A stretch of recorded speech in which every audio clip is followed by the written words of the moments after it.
Political scientist Dennis Springer, who predicted a victory for the ruling Democratic Progressive Party in the Taiwan elections, says he is not surprised by the outcome.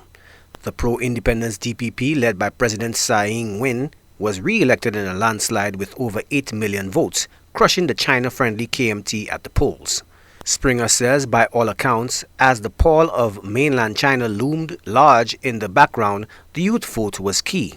The Taiwanese election did not surprise me at all because I always believe that the youth of every country, it doesn't matter where, even in St. Lucia, will decide the fate of politicians. And in essence, when the youth does decide not to vote, then you have then the people that in opposition or wherever it is might very well, come into power. But when the young vote, the young tells you what they want. And in the case of China and Taiwan, the young don't see themselves as Chinese per se. They see themselves as Taiwanese. And because of that, they resented the sort of pressure that Xi Jinping was putting. According to Springer, the pro-democracy demonstrations in Hong Kong and debate over the One China Two Systems policy were crucial to the outcome of the election.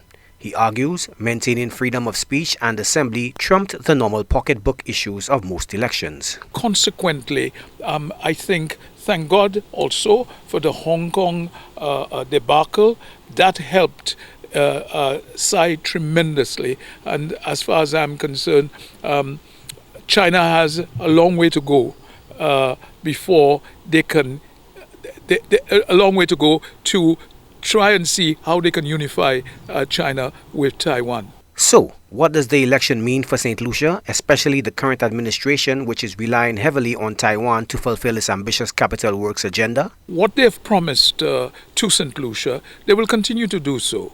But St. Lucia must not think that they now can play a game with Taiwan in the sense of pretending that they will go to China or do a deal with China. Because Taiwan, in effect, are basically saying, even to some of the countries who have moved, you want to move, do so. Because it will not affect us. It will affect you. Because we don't come and try to exploit you as the Chinese would do.